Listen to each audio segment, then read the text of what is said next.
The year is 1917. The war to end all wars has sprawled from Europe to every corner of the globe. In Europe, the Western Front has been at a standstill since the outbreak of war in the summer of 1914. No man's land spans from as far north as the English Channel and to as far south as the Italian and French border. By March 1917, revolution has brought an end to the Russian Empire's fight along the Eastern Front with the Central Powers, allowing for Germany and Austria-Hungary to divert their forces elsewhere and put new blood into the fight against the Kingdom of Italy in the south.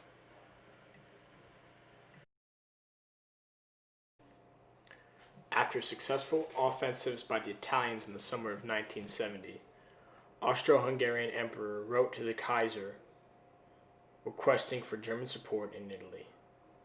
In August, the German 14th Army was deployed to the front, commanded by Otto von Below. Leading Austro-Hungarian forces was Svetozar Borovich. Combined, these two nations created a force of roughly 350,000 men. On the other side, the Italian Second Army was led by Luigi Cardona, commanding nearly 250,000 men. Now, let's observe the tactics and equipment used by both sides. Pictured here is the German-made Mauser. It was a standard-issue rifle for German soldiers, featuring a bolt-action firing mechanism. The Mauser was very effective and popular amongst the soldiers. The Austro-Hungarians used the Mannica M95, another bolt-action rifle widely used by the Austro-Hungarian army. Pictured here is a German soldier and Austro-Hungarian soldier, both wearing a Stihlhelm, or steel helmet.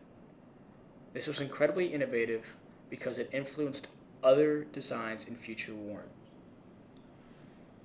Another featured weapon is the MG08. This was used as a defensive weapon by the Germans. It was capable of providing a large volume of fire over a long period of time. For the Italians, the M1891 Carcano rifle was used. Also bolt action, it served the Italians throughout the war. The Italians also used machine guns in a defensive manner, much like other Allies forces like the English and French. Pictured here is an Italian soldier. Though not in the picture, Italian soldiers often wore an Adrian-style helmet, similar to the French. The Battle of Quebrada was the first time the Italians have been on the defensive during the entire Isonzo campaign. Defensive tactics consisted of trench warfare backed by machine guns and artillery. With the arrival of the Germans in the Italian front came new tactics as well. The Germans planned to use a rapid, high-intensity attack by implementing stormtroopers and creeping barrage. Stormtroopers were specialized troops that were trained to penetrate deep past enemy lines, and instead of attacking any enemy that came in sight, they were tasked with avoiding contact, only fighting when absolutely necessary. The goal of the stormtroopers was to identify enemy strong and weak points for the following attacks by the basic infantry. Another objective for the stormtroopers was to stop and destroy enemy artillery or command posts along their way. Stormtroopers were escorted on the battlefield with the support of a creeping barrage.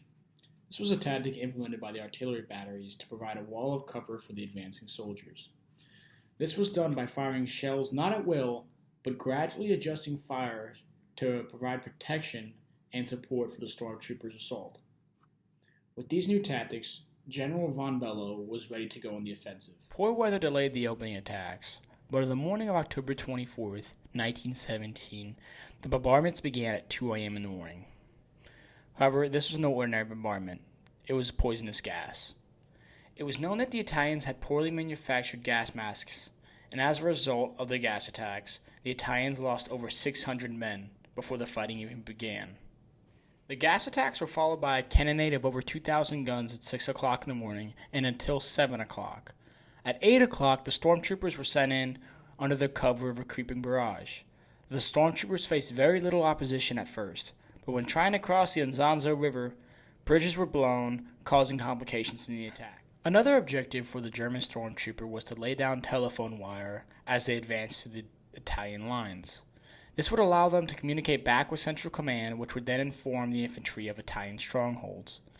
After these strongholds were identified by stormtroopers, the infantry would follow and destroy the Italian strongpoints with machine guns and artillery fire.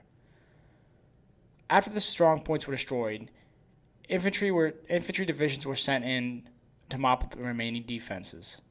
These attacks were so successful, the Italians were pushed back nearly 15 miles in the first day. While these attacks began, German leadership knew it needed to secure its flanks.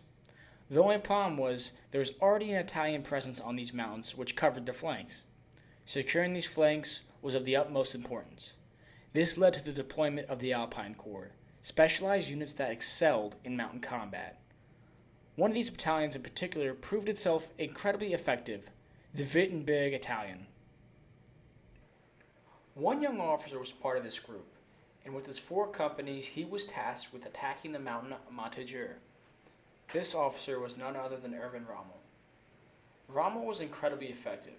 In the first day, he took the mountain and secured the flank, and in the process, taking 3,600 Italian prisoners. By the 3rd day of the battle, Rommel's company had captured over 9,000 prisoners, including over 150 Italian officers. But what made this most impressive is the fact that the Alpine Corps only suffered 6 casualties. This was met with great accomplishment from Rommel's superiors. He even later called this the greatest accomplishment of his career, later earning him the Pour le Mérite. For the Central Powers, this was a very impressive victory. At this point in the war, Germany had been being starved by the British blockade. This battle was won and fought on empty stomachs, and due to the implementation of maneuver warfare, Germany and Austria-Hungary came out victorious.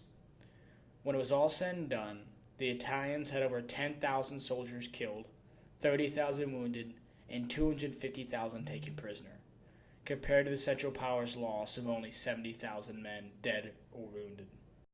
This victory showed the world a new way of breaking the stalemate of trench warfare that had dictated the First World War since the outbreak in the summer of 1914. The use of stormtroopers was a modern example of maneuver warfare, and would later prove to be effective for the Germans in future wars. Thank you for watching.